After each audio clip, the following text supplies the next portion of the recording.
पवित्रेश्वर भगवान की जय, उमा महेश्वर भगवान की जय, श्री काशी विश्वेश्वर भगवान की जय, श्री नागेश्वर भगवान की जय। नमः पार्वती पते शिव हर हर महादेव।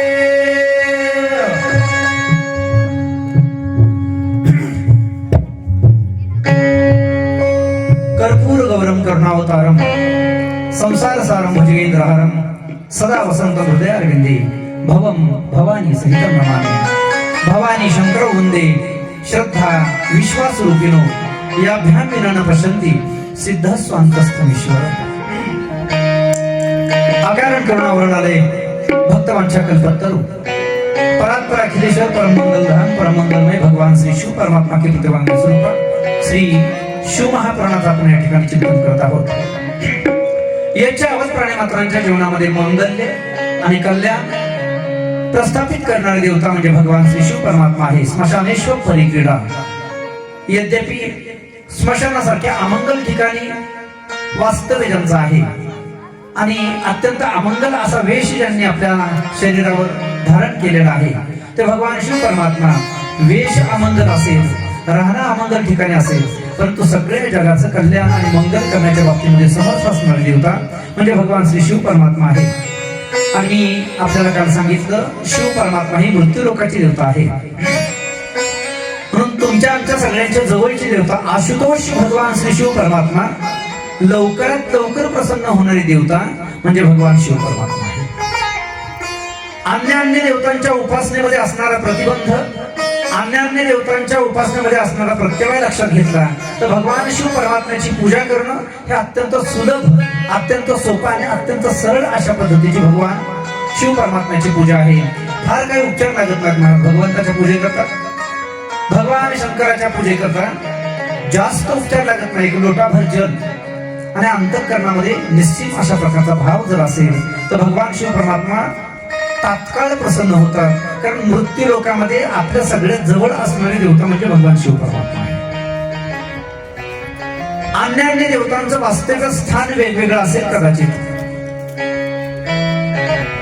परंतु भगवान शिव परमात्मा या मृत्यू लोकांमध्ये राहत आहेत। मृत्यू लोकाची देवता आणि तुमच्या आमच्या सर्वांच्या जवळ असणारी देवता म्हणून भगवान शिव परमात्मा आशुतोष आहेत। तात्काळ भगवान परमात्मा प्रसन्न होत आहेत आणि शिव परमात्मा एवढी भोळी देवता आहे महाराज की अधिकाराचा विचार करत नाही। अन्य देवतांच्या भक्तीमध्ये कदाचित अधिकाराचं चिंतन केलं जातं, अधिकाराचा विचार घेतला जातो, परंतु भगवान शंकराच्या पूजेमध्ये कोणत्याही प्रकारचा अधिकार विचारात घेतला जात नाही। सकाळासी येथे आहे अधिकार, कलियुगी उद्धार हरीच्या नामे। याच्या अवध प्राणी मात्रांना भगवान शंकराच्या आराधनेचा अधिकार आहे। आपण बराच वेळेला पुराण काय आपण पहिल्यांदा ऐकत नाही। बऱ्याच वर्षापासून आपल्या गावामध्ये सप्ताह चालू आहे। अन्य ठिकाणी आपण बऱ्याच ठिकाणी श्रवण केलेली मंडळी आहात। पहिल्यांदा आपण कथा कीर्तन ऐकत नाही, त्यामुळे पुराण बऱ्याच वेळेला ऐकलेलं आहे। भगवान शंकराची प्रगल्भता अशी आहे की मानव सुद्धा भगवान शिव परमात्म्याची आराधना करतात, देवता देखील भगवान शिव परमात्म्याची आराधना करतात आणि दानव दैत्य जरी असतील तरी दैत्यांनी सुद्धा भगवान शिव परमात्म्याची आराधना केलेली आहे। मग त्याच्यामध्ये रावण जरी असला तर रावणाला सुद्धा वरदान भगवान परमात्म्याने दिलं, म्हणजे अधिकाराचा विचार नाही म्हणा, हा मानव आहे म्हणून याला आपण वरदान द्यावं, आणि हा राक्षस आहे, हा दैत्य आहे म्हणून याला वरदानापासून वंचित ठेवावं, असा भगवान परमात्म्याचा विचार नाही। सगळ्यांना अधिकार आहे। कित्येक दैत्यांना भगवान शिव परमात्म्याने वरदान दिलेले आहे। त्याच्यामध्ये भस्मासुर असेल, रावण असेल, अन्य दैत्य म्हणजे जालंधर असेल, वेगवेगळ्या प्रकारचे दैत्य आहेत। भगवंताने त्यांना सुद्धा वरदान दिलेले आहे। कधी कधी परमात्म्याने दिलेलं वरदान त्यांच्या सांगाशी आलं, परंतु तरीही भगवान परमात्मा कोणत्याही जीवाच्या ठिकाणी भेदभाव न करता सर्वांना एक सारख्या अशा पद्धतीनं अशा दृष्टीने भगवान शिव परमात्मा पाहतायत, म्हणून अत्यंत अत्यंत भोळी देवता शिव भोळा चरणी शिव भोळा चक्रधरी भोळा चक्रवर्ती शिव भोळा चक्रवर्ती शिव भोळा चक्रवर्ती त्याचे पाय माझे चित्ती शिव भोळा चक्रवर्ती त्याचे पाय माझे चित्ती त्याचे पाय माझे चित्ती वाचे वदता शिव वाचे वदता शिव वाचे वदता शिव शिव भोळा चक्रवर्ती त्याचे पाय माझे चित्ती भोळा चक्रवर्ती त्याचे पाय मागे त्याचे पाय माझे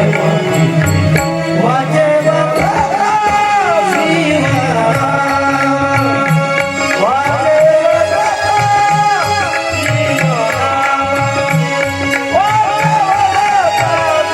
शिव ओ वाचे वदता शिव नाम प्रयागवादी क्रोधकाम वाचे वदता शिव नाम प्रयागवादी क्रोधकाम प्रयागवादी क्रोधकाम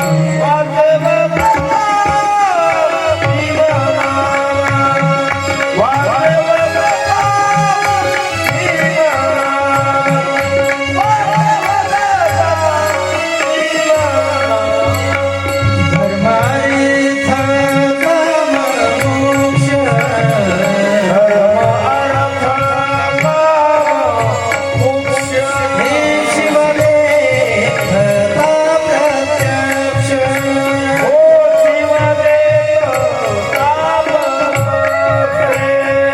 धर्मार्थ काम मोक्ष शिवलेख प्रत्यक्ष धर्मार्थ काम मोक्ष शिवलेख प्रत्यक्ष शिवलेख प्रत्यक्ष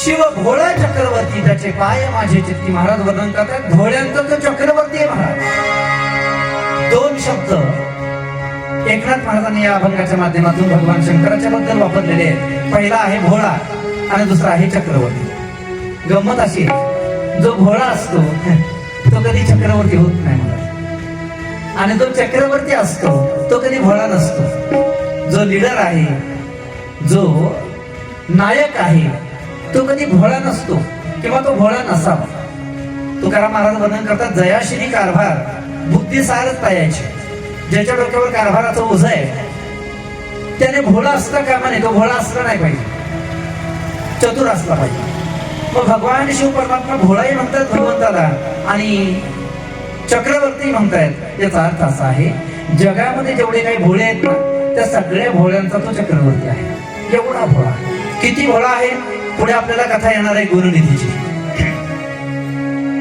एक चोर परंतु त्या चोराला कुबेरपद प्रदान करणारे भगवान श्री शिव परमात्मा आहेत म्हणून अत्यंत भोळी देवता म्हणून ज्यांचा उल्लेख होतो ते भगवान शिव परमात्मा आहे कैलासीचा देव भोळा चक्रवर्ती आणि पार्वतीचा पती योगीराज अत्यंत भोळ देव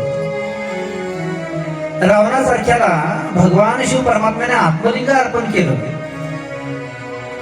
आत्मलिंग ही फार मोठी गोष्ट आहे देवतांच्या माध्यमातून ते आत्मलिंग इथं आपल्या जवळच असणारे एक ज्योतिर्लिंग परळी वैजनाथ आपल्याला कल्पना आहे त्या परळी वैजनाथ या ठिकाणी ते ज्योतिर्लिंग भगवान परमात्मा देवतांच्या नियोजनातून त्या ठिकाणी ते प्रस्थापित केलं गेलं पण तिथं जर आज ते प्रस्थापित नसतं ना तर हेच परळीचं ज्योतिर्लिंग श्रीलंकेमध्ये असतं महाराज भगवान शिव परमात्म्याने रावणाला ते दिलं आणि तो लंकेला घेऊन चाललेला होता परंतु पुढे आपल्याला ती कथा येणार आहे ज्योतिर्लिंगांची कथा पाहत असताना आपण ती कथा पाहणार आहोत अत्यंत एवढं भोळेपणा अत्यंत प्रगल्भ अशा प्रकारची देवता अधिकाराचा विचार न करणारे देवता आणि ताबडतोब प्रसन्न होणारे देवता म्हणून ज्याचा उल्लेख होतो तो भगवान शिव परमात्मा आहे. आपण काल कथेचं मंगलाचरण केलं, कारण कार्य व्यवहारिक असो किंवा परमार्थातलं असो, कार्याला प्रारंभ करत असताना मंगलाचरण जर केलं तर कार्य निर्विघ्नपणे पार पडत असतं, नाहीतर त्याच्यामध्ये कोणत्या ना कोणत्या प्रकारची विघ्न येतात. नवीन घर बांधलं की माणूस असाच राहायला जात नाही, त्या घरामध्ये काही ना काहीतरी त्याचा विधी करावा लागतो. आपल्याकडे त्याला वास्तुशांती म्हणतात, बरोबर ना. वास्तुशांती केल्यानंतर त्या घरात प्रवेश करायला आपल्याला अधिकार आहे. वास्तुशांती जर नाही केली तर काही ना काहीतरी विघ्न येण्याची शक्यता असते. नाही वास्तुशांती केली तर कमीत कमी भगवंताची पूजा करून तरी आपण त्या घरामध्ये प्रवेश करतो. वक्रतुंड महाकाय सूर्यकोटी समप्रभ निर्विघ्नं कुर्मे देव सर्व कार्येषु सर्वदा, एवढा मंत्र म्हणून का होईना परंतु मग आपण त्या घरामध्ये प्रवेश करत असतो. अर्थ असा आहे, कार्य व्यवहारात जरी असेल तरी मंगलाचरण करूनच कार्याला प्रारंभ होत असतो. मग परमार्थामध्ये तर आहेच, परमार्थ करत असताना सुद्धा मंगलाचरण करूनच कार्याला प्रारंभ केला जातो. साधू संतांनी ऋषी मुनींनी जे काही ग्रंथ संपदा आपल्या समोर ठेवलेली आहे त्या प्रत्येक ग्रंथाच्या प्रारंभाला सुरुवातीला मंगलाचरण करण्याचा श्रेष्ठांचा संप्रदाय आहे. ग्रंथ कोणताही असो अगोदर त्याचं मंगलाचरण केलं जातं. आपल्या वारकरी संप्रदायामध्ये जे काही ग्रंथ आहेत त्या प्रत्येक ग्रंथाची सुरुवात ही मंगलाचरणाने आहे. मग तो तुकोबाराचा गाथा असेल, ज्ञानेश्वर महाराजांची ज्ञानेश्वरी असेल, एकनाथांचा गाथा असेल, नामदेव महाराजांचा गाथा असेल, ग्रंथाला प्रारंभ करत असताना त्याचं मंगलाचरण केलं जावं. ज्ञानेश्वरीचं मंगलाचरण करत असताना ज्ञानोबाला वर्णन करतात, ओम नमोजी आद्या वेद प्रतिपाद्या जय जय स्वसंवेद्य आत्मरूपा देवा तुझी गणेशू सकलार्थमती प्रकाशू म्हणे निवृत्ती दासो अवधारी जोजी. मंगलाचरण करून प्रारंभ आहे. तुकाराम महाराजांचा गाथा घ्या, गाथ्याचा पहिला अभंग वस्तू निर्देशून मंगल करणारा आहे. समचरण दृष्टी विटेवरी साजिरी तेथे माझ्या हरिवृत्ती राहो, हा तुकोबारांच्या गाथ्यातला पहिल्या क्रमांकाचा अभंग आहे. इथून बाकीच्या अभंगांना सुरुवात केली आहे. तसं या ग्रंथाला प्रारंभ करत असताना मंगलाचरण केलेलं आहे. त्या मंगलाचरणाचा थोडासा विचार आपण कालच्या सत्रामध्ये पाहिला. अगदी अल्प वेळेमध्ये गणेशजीला वंदन केलेलं आहे, सरस्वती मातेला वंदन करतात आणि ज्या ग्रंथाचे अधिष्ठातू देवता भगवान श्री शिव परमात्मा, त्या भगवान शिव परमात्म्यालाही वंदन करतायत. परंतु ते वंदन करत असताना लक्ष देऊ नाही का, एकट्या शंकराला वंदन करत नाही तर भवानी सहित, पार्वती माते सहित भगवान शिव परमात्म्याला वंदन आहे. भवानी शंकर वंदे श्रद्धा विश्वास रूपिणो. भगवान शिव परमात्मा हे विश्वासाचं प्रतीक आहे आणि माता पार्वती ही श्रद्धेचं प्रतीक आहे. या दोघांच्या दर्शनाशिवाय संप्रदाय कोणताही असेल पण भगवान शंकराच्या आणि माता पार्वतीच्या दर्शनाशिवाय सिद्धांताची प्राप्ती त्या साधकाला होत नाही म्हणायचं, असं दंडक आहे. याभ्याम विना पश्यन्ति सिद्ध स्वांतस्थ ईश्वरम. अंतःकरणामध्ये असणारा परमात्मा प्रत्येकाच्या हृदयामध्ये तो आहे. कोणाच्याच अंतःकरणामध्ये तो भगवंत नाही असं नाही, प्रत्येकाच्या अंतःकरणामध्ये तो परमात्मा आहे. गीताकार वर्णन करतात, ईश्वर सर्वभूतानां हृदयेषु तिष्ठति भ्रामयन् सर्वभूतानि यंत्रारूढानि मायया. ईश्वर सर्वभूतानां हृदयेषु तिष्ठति. प्रत्येकाच्या हृदय देशामध्ये तो परमात्मा विराजमान आहे. हरिपाठामध्ये ज्ञानोबाला वर्णन करतात, सर्वाघटी राम देहादेही एक आणि सूर्य प्रकाशक सहस्र रश्मी. सूर्याचा प्रकाश जसा दाही दिशांना प्रकाशमान करतो तसा भगवान परमात्मा अनन्य साधारण अशी व्याप्ती भगवान परमात्म्याची आहे. त्यात भगवंताच्या पासून लपून राहील अशी कोणती गोष्ट नाही म्हणायची. माणसाला बऱ्याच वेळेला असं वाटतं, एखादं कार्य केल्याच्या नंतर एखाद्या व्यक्तीला असं वाटतं की अरे मला तर कोणीच पाहिलेलं नाही, असं वाटतं बऱ्याच वेळा. मी अमुक काम केलं, अमुक एखादं दुष्कर्म केलं, एखादं पाप केलं तर त्या पापी असणाऱ्या जीवाला असं वाटतं की अरे याला तर कोणी पाहिलं नाही त्यामुळे मी निर्दोष आहे, असं जर त्याला वाटत असेल. दुसरं कोणी जरी आपल्याला पाहत नसेल तरी भगवान परमात्म्याची आपल्यावर नेहमी नजर असते. कारण कण कण में है भगवान. मातीच्या कणाकणामध्ये त्या परमात्म्याचं अस्तित्व आहे. तो नाही ऐसा ठाव उरला से कहो, तो भगवान परमात्मा नाही असं ठिकाण नाही. गोस्वामी फार गोड वर्णन करतात. सिया राममय सब जग जानी, सिया राममय सब जग जानी, करहु प्रणाम सप्रेम जुबानी, करहु प्रणाम सप्रेम जुबानी. सिया राममय सब जग जानी, सिया राममय सब जग जानी. मातीच्या कणाकणामध्ये त्या भगवान परमात्म्याचं अस्तित्व आहे. गवताची एखादी वाळलेली काळी जरी असेल ना, तर त्या गवताच्या वाळलेल्या काळीमध्ये सुद्धा तो परमात्मा आहे. त्याविना उरला ऐसा नाही तृणांकुर हो. संत महात्म्य वर्णन करतात. हरीची या दासा हरिदाही दिशा, भावे जैसा तैसा हरी एक वर्णन करतायत. हरी येथे रे हरी तेथे रे, हरी येथे रे हरी तेथे रे, हरी वाचुनी नाही रीते रे, हरी येथे रे हरी तेथे रे. तो भगवान परमात्मा सगळ्या जगतामध्ये ओतप्रोत भरलेला आहे. वेद वर्णन करतायत. सभूमी विश्वतो वृत्वा अंततिष्ठत दशांगुलम. असाधारण अशा प्रकारची व्यापकता भगवान परमात्म्याच्याकडे आहे. पण भगवंतापासून लपून कोणती गोष्ट राहत नाही. पापी जीवाला असं वाटतं अरे मला तर कोणी पाहिलं नाही, पण भगवंत नक्की त्याच्याकडे पाहत असतो. याची टोपी त्याच्या डोक्यामध्ये, त्याची टोपी याच्या डोक्यामध्ये घालणारा जो व्यक्ती आहे, त्याला असं वाटतं की मी आमच्या व्यक्तीला फसवलं, पण फसत तो नसतो, फसत आपण स्वतःच असतो. कारण भगवंताची नजर आहे. 4 महिने प्रवचन चालू होतं आणि 4 महिने प्रवचन ते सत्र वगैरे संपल्याच्या नंतर आज 4थ्या महिन्याचा शेवटचा दिवस आहे. महाराज व्यासपीठावर विराजमान आहेत. असंख्य जनसमुदाय समोर श्रोते मंडळी बसलेली आहेत आणि प्रवचन पूर्णत्वाला आलेलं आहे. शेवटी अंतिम क्षणाला व्यासपीठाधीश जे महाराज आहेत, त्या महाराजांनी सगळ्या श्रोत्यांना उद्देशून सांगितलं म्हणे, पहा गेल्या 4 महिन्यापासून आपण या ठिकाणी ही कथा पाहत आहोत. हे प्रवचन सत्र चालू आहे. आज या चातुर्मास्याचा शेवटचा दिवस आहे आणि हे शेवटचं सत्र आहे. तर माझी अशी इच्छा आहे, ते महाराज बोलायला लागले, माझी अशी इच्छा आहे की आपण 4 महिने या ठिकाणी प्रवचन कथा श्रवण केलेली आहे. तर आज मी सगळ्यांची परीक्षा पाहणार आहे. तुम्ही जेवढे दररोज ऐकायला होतात ना, त्या सगळ्यांची मी आज परीक्षा पाहणार आहे. परीक्षा म्हटली की सगळे पाहायला लागले एकमेकाकडे. आता किती अवघड पेपर काढतात माहिती नाही. महाराजांना सांगितलं फार काय अवघड पेपर नाही, परीक्षा सोपी आहे. प्रवचन झाल्याच्या नंतर मी सगळ्यांना प्रसाद देणार आहे म्हणे हातामध्ये. प्रसाद घ्यायचा आहे तुम्ही, पण नियम असा आहे, अट अशी आहे की तो प्रसाद अशा ठिकाणी तुम्ही भक्षण करायचा, अशा ठिकाणी तुम्ही जाऊन खायचा आहे की जिथं तुम्हाला कोणी पाहणार नाही म्हणे. जिथं तुम्हाला कोणी पाहत नाही अशा ठिकाणी जाऊन तो प्रसाद भक्षण करायचा आहे. मग सगळ्यांना बरं वाटलं, अरे सोपा पेपर आहे म्हणे, फार काही कठीण नाही. प्रवचन झालं आणि महाराजांनी सगळ्यांना प्रसाद दिला. प्रसाद दिल्याच्या नंतर एका जणाला काही फारच भूक लागली होती माहिती नाही, पण त्याला दम धरवे ना, प्रसाद हातामध्ये घेतला त्याने आणि महाराजांचं दर्शन घेत होते सगळे व्यासपीठाच्या समोर. तो व्यासपीठाच्या पाठीमागे आला, तिथंच तो प्रसाद खाऊन घेतला. त्याला वाटलं बस आता आपल्याला कोणी पाहिलं नाही. व्यासपीठाच्या पाठीमागे प्रसाद खाऊन घेतला.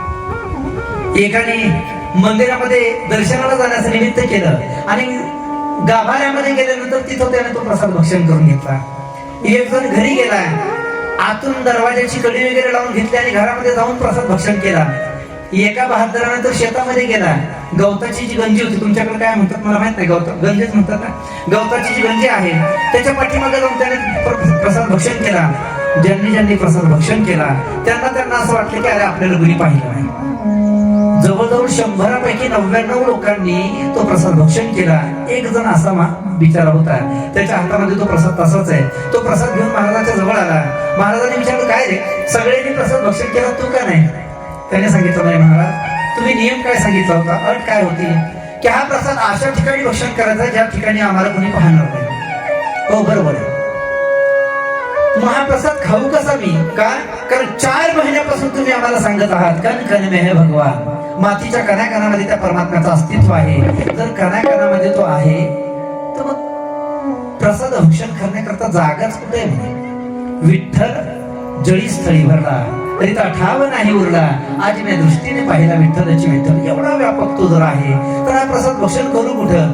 महाराजांनी त्याला शाबासकी दिली आणि म्हणे तूच एकटा श्रोता आहेस, बाकीचे सगळे एका कानाने ऐकून दुसऱ्या कानाने सोडून देणारे आहेत.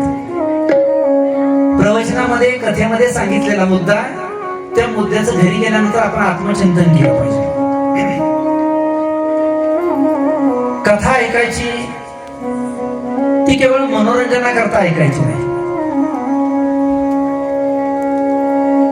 ज्ञानेश्वरी वाचायची ती केवळ परंपरा मागून चालत आले, आमचे वाडवडील वाचत होते म्हणून आम्हाला ते वाचलं पाहिजे याच्याकरता वाचायचं नाही. पंढरपूरच्या आळंदीची वारी करायची ते वाडवडिलांची परंपरा म्हणून करायची नाही. त्याच्यामध्ये भाव, त्याच्यामध्ये प्रेम आणि जीवनामध्ये त्यातल्या एखाद्या तरी गोष्टीचा अंगीकार, त्याचा अनुभव आपण घ्यायला शिकलं पाहिजे. नामदेव महाराज वर्णन करताय सगळ्या ग्रंथामध्ये, वारकरी संप्रदायामध्ये जेवढे काही ग्रंथ संपदा आहे त्या सगळ्या ग्रंथांमध्ये ज्ञानेश्वरी अत्यंत श्रेष्ठ ग्रंथ आहे. पण नामदेव महाराज वर्णन करतायत तुम्ही ज्ञानेश्वरी वाचत असाल ना तर तुमच्याकरता महत्वाची सूचना आहे. नामा म्हणे ग्रंथ श्रेष्ठ ज्ञानदेवी, पण एक तरी ओवी अनुभवावी. किंवा सगळ्या ज्ञानेश्वरीचा नाही पण एका तरी ओवीचा जीवनामध्ये अनुभव असणं आवश्यक आहे. तेव्हा तर आपली ज्ञानेश्वरी वाचणं सार्थक आहे.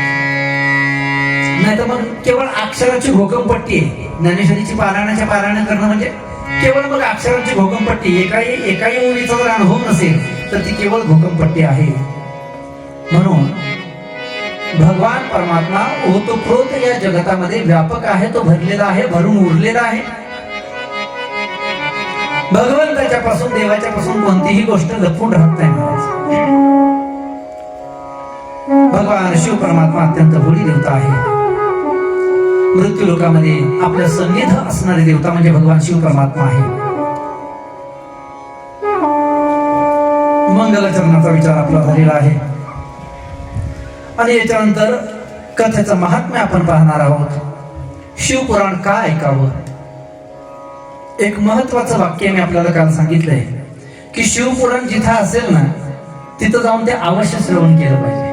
वक्ता कोणी असो, सांगणारा कसाही असो, पण आपण त्या ठिकाणी जाऊन शिवपुराण कथा श्रवण केली पाहिजे. का केली पाहिजे?